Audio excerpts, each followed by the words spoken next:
네, 안녕하세요. 오랜만에 인사드렸네요. 네, 다시 창세기 말씀 이어가도록 하겠습니다. 제가 이제 볼 부분은 7장일 것 같아요. 이제 6장까지는 하나님께서 노아에게 말씀을 하셨고 그 방주를 디자인하셨던 내용이었고 이제부터 7장이 전개가 될 것 같습니다. 오늘은 7장 내용을 한번 좀 살펴볼까 해요. 7장 1절에 이렇게 시작합니다. 여호와께서 노아에게 이르시되 라고 얘기해요. 근데 야훼가 이제 아마르 하잖아요, 노아한테. 이제 이런 경우에는 노아 안에 있는 그 내적 음성이라고 생각하시는 게 조금 빠를 것 같아요. 내적 음성이라고 하는 게 그리스도의 음성을 상징하는데 야훼라는 그 의미가 이제 스스로 있다라는 의미로 연동이 되거든요. 그러니까 스스로 있다라는 게 사실은 어떤 기준이 없는 하나님의 기준을 야훼라고 일컬어지는 스스로 있는 자가 대신한다라고 볼 수가 있겠죠. 그러니까 여호와께서 노아에게 말씀했다라는 것은 노아 안에 예정되었던 하나님의 생명이 들리기 시작했다. 그게 노아니까 들린다라는 것도 우리가 유념하실 필요가 있습니다. 노아라는 게 말씀을 드렸지만 위로부터에 향하는 일을 그치는 존재거든요. 위로부터 향한다라는 게 인간이 갖고 있는 하나님처럼 되는 욕망을 상징하고 그 욕망으로부터 그치는 것이 노아고 그 그치는 의지에 눈을 떴을 때 비로소 하나님의 영적 기준인 여호와가 말씀을 시작한다는 거예요. 그게 그리스도론의 핵심이라고 볼 수가 있겠죠. 자, 그리스도가 이렇게 말씀을 하시는 겁니다. 노아에게. 그러니까 우리가 노아라는 인식을 갖게 되고 여호와라는 인식을 갖게 되면 그 인식이 모여져서 영적 반응을 일으키는 게 지금 말씀 반응이다. 이렇게 생각하시면 되겠죠. 7장 1절에 여호와께서 노아에게 이르시되 너와 내 온 집은 방주로 들어가라. 자, 원래는 이 노아의 한 사람을 염두에 두는 거예요. 그러니까 이 그리스도인의 말씀, 곧 이 신구약 성경 말씀이 아이메시지라고 말씀드리는 건 여러분 각자한테 하나님께서 생명을 허락한다라고 보셔야 돼요. 그러니까 노아를 대표하는 건데 여기서 온 집이라고 얘기하는 게 이게 패밀리의 스타일도 되겠지만 가족의 의미도 되겠지만 노아가 쌓아 올리고 있는 모든 인간의 시간의 영역들을 뜻한다고 보시면 됩니다. 그러니까 쉽게 말해서 여러분 인생 전체를 온 집이라고 표현을 하는 거예요. 그러니까 노아와 온 집은 가족이 의미도 있겠지만 그건 2차적 의미고 1차적 의미는 노아의 인생이에요. 그러니까 노아가 이런 거죠. 지금 여기에 말씀의 사건에서는 여호와께서 노아에게 이제 딱 지금 그 당시 특정한 어떤 때를 두고 노아에게 방주로 들어가라 이렇게 말씀하시는 것처럼 읽히지만 이 말씀이 이제 보다 입체적으로 펼쳐지면 노아의 인생 전체가 방주 안에 들어가 있는 거구나. 그리고 말씀을 듣는 그리스도인도 그 인생 전체 한 살 어머니 뱃속에서 분리돼서 태어나면서부터 죽을 때까지 그 인생 전체가 태바 방주에 들어가 있는 거구나라는 것을 깨우치게 된다라는 거예요. 이게 아이메시지로 읽는 성경 방식인 거죠. 그러니까 너와 내 집에 방주로 들어가라 이렇게 얘기하면서 너가 이 세대에서 내 앞에 의로움을 나는 보았기 때문이다. 의로움은 다른 것이 없어요. 행위가 아니고요. 그러니까 노아의 어떤 의로운 양심과 도덕과 윤리적 행위를 얘기하는 게 아니라 노아가 하나님 앞에서 하나님을 들으려고 한 그 의지, 이것도 사람의 의지가 아니에요.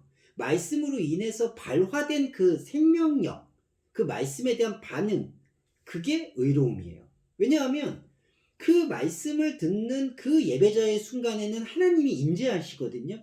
그러니까 그 임재가 차디크 의로움이라는 거죠. 이때 의로움이라는 건 하나의 기준인데 하나님과 우리 사이를 연결해주는 유일한 기준이에요. 이 유일한 기준엔 어떤 불순물도 끼어들 수가 없어요. 그 불순물 중에 우리 인간의 언어가 갖고 있는 편견 중에 하나인 정의로움, 의로움, 도덕 윤리적인 깨끗함, 그런 것들이 개입될 수 있는 여지가 없다는 거죠. 그게 바로 차디크에 대한 해석이 돼야 돼요. 그러면 노아에게 너가 이 세대에서 내 앞에서 의로움을 보았다라고 했을 때 아까 세대가 뭐였죠? 토트인데 역사예요. 역사, 어떤 역사죠? 노아의 역사를 말해요. 노아의 인생을 말하는 거예요. 그러니까 노아는 노아의 인생인 그 토트 세대에서 하나님과의 관계성을 맺었다라고 증명될 수 있는 그 차디크 의로움이 하나님 앞에 발견이 됐다라는 거예요. 이게 아벨하고도 연동이 똑같은 거예요. 아벨도 자신의 인생에 완전한 허물을 발견하잖아요. 아벨이란 뜻 자체가 텅 비어있음이잖아요. 그래서 그 허무함을 발견하고 하나님이 그 허무함을 연락하신 거예요. 받으셨다고 할 수 있죠. 지금 노아도 마찬가지예요. 노아의 온집은 자신의 인생 전체가 방주에 있음을 깨달아요. 그리고 방주에 있는 것 외에 다른 의로움이 없음을, 그러니까 하나님과 교감할 수 있는 것이 아무것도 없음을 또한 확인해요. 그게 바로 노아의 세대에서 의로움으로 나타난 거예요. 그러니까 이 말씀은 노아, 너가 이 세대 중에서 의롭다라는 원어브댐을 얘기하는 게 아니라 너의 그 세대, 노아의 그 도트, 노아의 인생에서 그 인생의 전체가 하나님 앞에서 발견될 수 있는 그 차디크, 의로움에 대해서 계속해서 활동을 했다라는 것을 반증한다는 거죠. 자, 이게 이제 노아의 의로움을 보았다라는 여호와 하나님의 말씀이고, 2절을 보면은 너는 모든 정결한 짐승은 암수 7씩이라고 표현을 합니다. 자, 여기서 이제 그 마호르가 등장해요. 정결하다. 자, 정결하다는 뜻의 근본은요, 밝다라는 거예요. 그러니까 이 히브리어 단어에 우리가 주목해야 될 부분 중에 하나는 가장 원초적인 유래어, 그러니까 기본어가 되는 것에 주목할 필요가 있는데, 이 마호르라고 정결함으로 번역된 그 기본어의 어원의 시발점이 바로 브라이트예요. 밝다는 거예요. 그러니까 밝았다는 건 뭐죠? 비춰졌다라는 거잖아요. 자, 이건 상대적인 건데, 하나님의 관점에서의 빛은 어둡다, 밝다의 그 상대성이 아니에요. 하나님을 설명할 때 오르라는 빛은 그 하나님의 고유한 속성을 설명해요. 근데 여기서 정결하다라고 번역되는 이 마호르는, 마호르가 아니에요. 죄송합니다. 타오르는 상대적 개념이에요. 그러니까 상대적으로 어두운 것을 밝혔다는 뜻이에요. 그게 정결하다는 뜻이에요. 그러면 상대적인 어두움은 무엇일까요? 바로 욕망이에요. 하나님과 상관없이 하나님처럼 되고자 하는 그 우상숭배의 욕구가 타오르예요. 그게 어둠 속에서 밝혀진 정결함이라는 거죠. 그러니까 이건 상대적인 건데, 갖고 있는 우리의 욕망이 욕망 그 자체였음을, 곧 하나님과 아무 상관이 없다라는 나의 현 주소를 이 정결함이 입증했다는 거죠. 그러니까 정결한 짐승이라고 번역됐는데, 이 베헤마도요, 숨쉬고 움직이는 홀적 활동을 뜻하는 거예요. 그러니까 베헤마, 그리고 새, 살아있는 것, 이거 모두 베헤마, 하이, 그 다음에 어프, 이 부분들이 바로 홀적 활동을 뜻하는 거예요. 그러니까 사람이 숨쉬고 배우고 언어를 익히고 살아가는 그게 베헤마예요. 짐승이에요. 근데 이 짐승이 자신의 욕망을 깨달으면 그게 정결한 짐승이 돼요. 자, 그런데 정결한 짐승은 어떻게 되죠? 암수 7씩이에요. 근데 반대로 로 타오르가 나오죠. 부정한 것.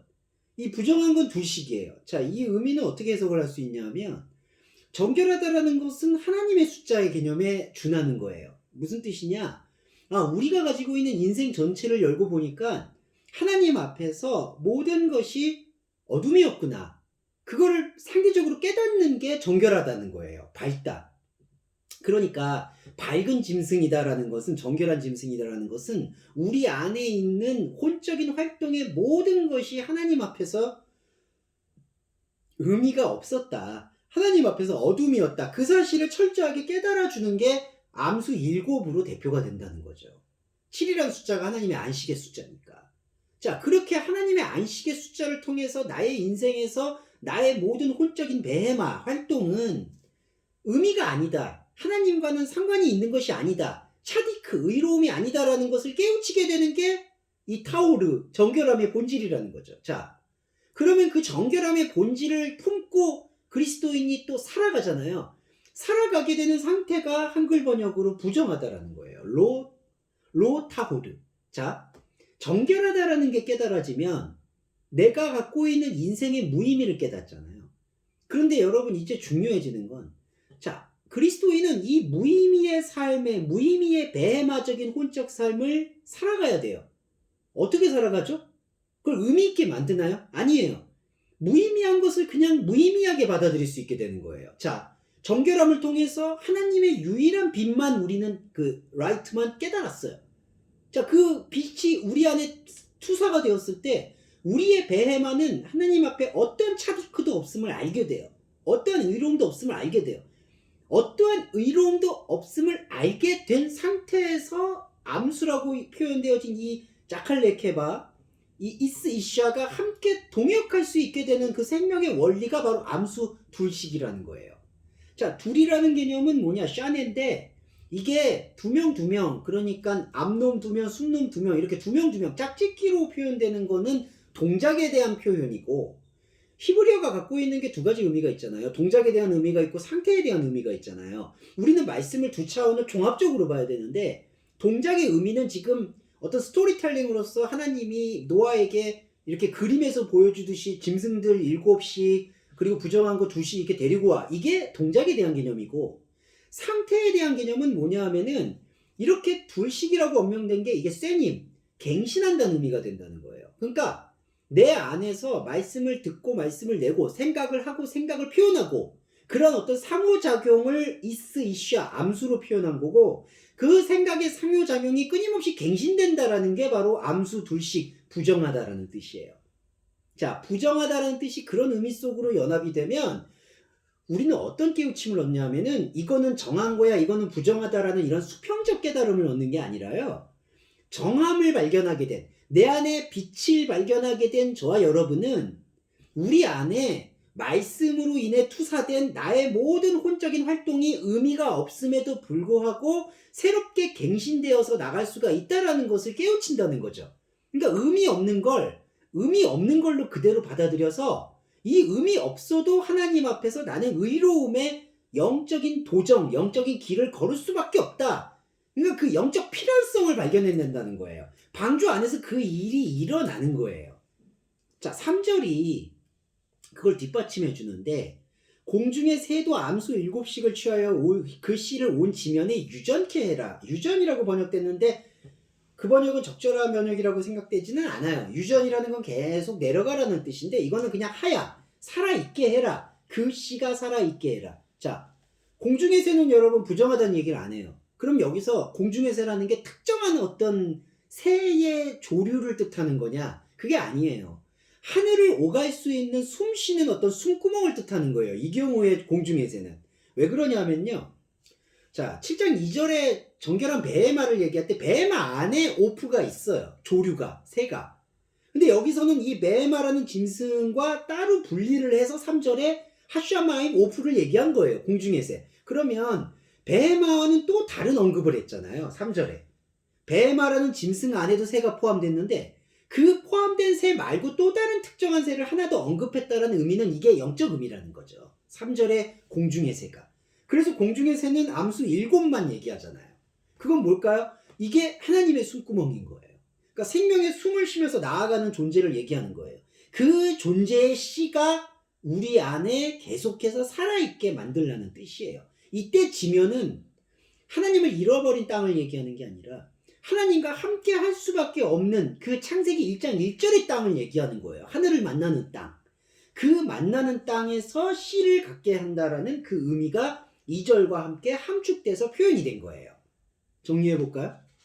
노아의 의로움을 보았어요. 하나님이. 여호와를 통해서. 그래서 여호와를 통해서 하나님의 의를 보았고 노아에게서 그 의로움은 인간의 모든 베헤마, 혼적인 활동, 곧 짐승의 모습에서 무의미라는 사실을 깨달게 했어요. 그러니까 그 차디크 의로움이 인간의 모든 활동의 무의미를 깨닫게 했어요. 그래서 그 깨달음을 통해서 암수 7의 정결함과 암수 이스이샤라는 부정함을 조화롭게 만든 거예요.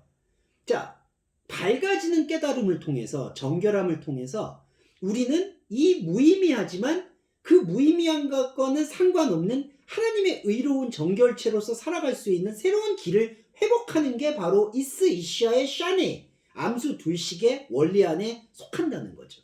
그렇게 해서 하나님의 숨을 쉬면서 우리 안에 있는 생명의 자라, 씨가 하나님이 부여하시는 하늘을 만나는 땅에서 계속 하야 살아있게 되는 거예요.